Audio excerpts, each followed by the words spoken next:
আলোচনা, সমালোচনা, নিন্দা এগুলো কোনোটাই খারাপ না, অন্তত আমার তো তাই মনে হয়। কিন্তু দেখতে হবে এদের নেপথ্যে থাকা মানসিকতাগুলো যেন সুস্থ হয়। নমস্কার বন্ধুরা, আপনারা সবাই কেমন আছেন? আলাপ নন্দিনীর একটি নতুন ভিডিওতে আপনাদের সকলকে স্বাগত। আজকে অনেক সকালে উঠেছি জানেন, অনেক ভোরবেলা। বাবুকে আজকে একটা টিফিন করে দিয়েছি।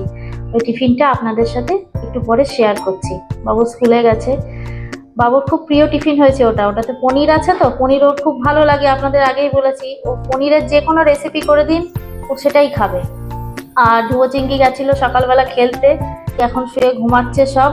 আমি দেখি আজকে সেরকম কিছু রান্না বান্না করবো না, জানেন ভালো লাগছে না, এত গরম পড়েছে। বিকেলের দিকে একটু বৃষ্টি হচ্ছে ঠিকই, কিন্তু সকাল থেকে আবার সেই তেড়ে পড়ে গরম পড়ে যাচ্ছে। মানে এত গরম লাগছে, আর বৃষ্টি হচ্ছে মানে কি সেই গরমটা আরো বাড়িয়ে দিচ্ছে জানেন। অল্প বৃষ্টি হচ্ছে, বেশি হচ্ছে না যে পুরো ওয়েদারটা ঠান্ডা করে দেবে সেরকম বৃষ্টি হচ্ছে। ছেলেকে আজকে একটু নতুন ধরনের একটা টিফিন করে দেবো, তো সেটাই আপনাদের সাথে শেয়ার করব। টিফিনটার নাম হচ্ছে আলু পনিরের টিক্কি। তা এই টিফিনটা করতে আমার কি কি লাগছে চলুন আপনাদেরকে দেখাই। আমি এখানে আলু গ্রেট করে রেখেছি, 3টের মতো আলু গ্রেট করে রেখেছি, আর এখানে পনির গ্রেট করে রেখেছি। আর লাগছে মটরশুঁটি, গাজর, ধনেপাতা কুচি, এই যে এক টুকরো লেবু, আর লাগছে আদা কুচি। আর এইটার মধ্যে মাখাটার মধ্যে দেওয়ার জন্য আরো লাগছে গোলমরিচ গুঁড়ো, আর লাগছে আমার কর্নফ্লাওয়ার। তাই এইবার এক এক করে সব উপকরণগুলো আমি আলুর মধ্যে ঢেলে দেব। প্রথমে পনিরটা দেব। আমরাও আজকে সকালে এটাই টিফিন করে নেবো, তাই একটু বেশি করেই করে রাখছি। আর দেবো এই যে মটরশুঁটি,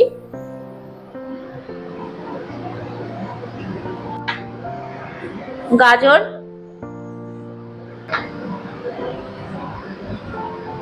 ধনেপাতা কুচি,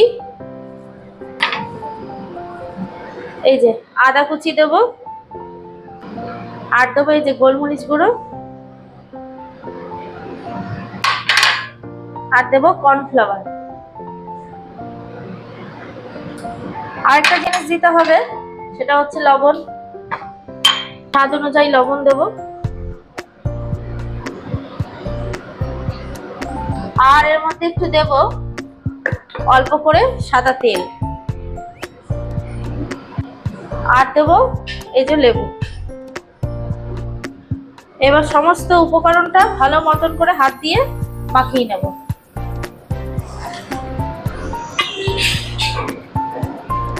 আরেকটা জিনিস লাগছে, সেটা আমার স্কিপ হয়ে গেছিল, লাগছে গরম মশলা। ব্যাস, এবার এই যে সমস্ত উপকরণগুলো ভালো মতন করে হাত দিয়ে মাখিয়ে নেব।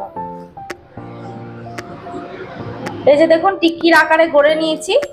এবার এগুলো সাদা তেল বা মাখন দিয়ে আমি শ্যালো ফ্রাই করে নেব। তো আমি সাদা তেল দেবো না, মাখন দিয়ে শ্যালো ফ্রাই করে নেব। এই যে মাখন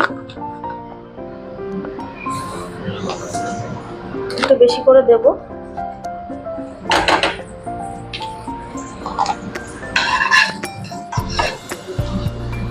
এবার এই টিক্কিগুলো এক এক করে আমি এর মধ্যে দিয়ে দেবো।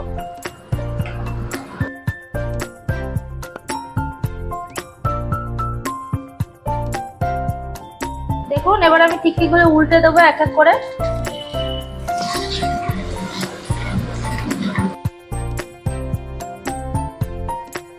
আমি সব টিক্কিগুলো এক এক করে উল্টে নিয়েছি। এবার এই পাশটা হয়ে গেলেই আমার টিফিনটা রেডি হয়ে যাবে। দেখুন আমার টিফিন রেডি। এই যে টিক্কিগুলো হয়ে গেছে, গরম আমি ধরতে পারছি না। এই যে বাবুর টিফিন বেড়ে দিয়েছি। এইবার একটু মিষ্টি দিয়ে দিই, কাজু বরফি, 2টো কাজু বরফি দিয়ে দিলাম। এই যে বাবুর টিফিন রেডি। বাবুর টিফিন রেডি, বাবুও রেডি। এবার স্কুল বেরোবে, তারপর এবার আমি আস্তে আস্তে কাজগুলো সারবো। আজকে সৌরভও আসবে। রোদ উঠে গেছে ভালোই, এখন ঘড়িতে 7টা 10। সন্ধ্যা হয়ে গেছে, এই যে সন্ধ্যা দিচ্ছি। ধুবো চিংকির খাওয়া হয়ে গেছে। আজকে না আর সেরকম কিছু রান্না বান্না করিনি সকালের দিকে, ওই ডাল একটু হালকা ভাজাভুজি এই করেছিলাম। আজকে তো নিরামিষ, মঙ্গলবার। রোজ রোজ কি আর রান্না বান্না করতে ভালো লাগে বলুন? ভালো লাগে না রোজ রোজ রান্না বান্না করতে, কিন্তু কি করা যাবে, খেতে তো হবেই। এই যে ধুবো চিংকি শুয়ে রয়েছে। এত গরমে না ওদেরও এনার্জি নেই জানেন, ওই খাওয়া দাওয়া করে চুপ করে শুয়ে থাকছে। এই মাত্র সন্ধ্যা দিয়ে এলাম, এবার দেখি একটু চা করব। চা খাওয়া হয়নি, একটু চা খেতে ইচ্ছে করছে, চা খাই একটু। আচ্ছা গরম বাবারে। আজকে দুপুরে একটু শুয়ে পড়েছিলাম জানেন, ঘুম হচ্ছে না কয়েকদিন ধরে, এত কাজের চাপ, সেই জন্য আজকে দুপুরে একটু শুয়ে ঘুমিয়ে পড়েছিলাম। তা এই যে ধুবো চিংকি শুয়ে রয়েছে, ঠান্ডা হাওয়া দিচ্ছে বাইরে, কে জানে রাতের দিকে বৃষ্টি হতে পারে বলে। তাহলে বন্ধুরা, আজকের ভিডিওটা এই পর্যন্তই থাক। দেখা হচ্ছে পরের একটি নতুন ভিডিওতে। আপনারা সবাই সুস্থ থাকবেন, ভালো থাকবেন, আনন্দে থাকবেন। আর আমার ভিডিওগুলো যদি ভালো লাগে তাহলে একটু লাইক, শেয়ার, সাবস্ক্রাইব করবেন।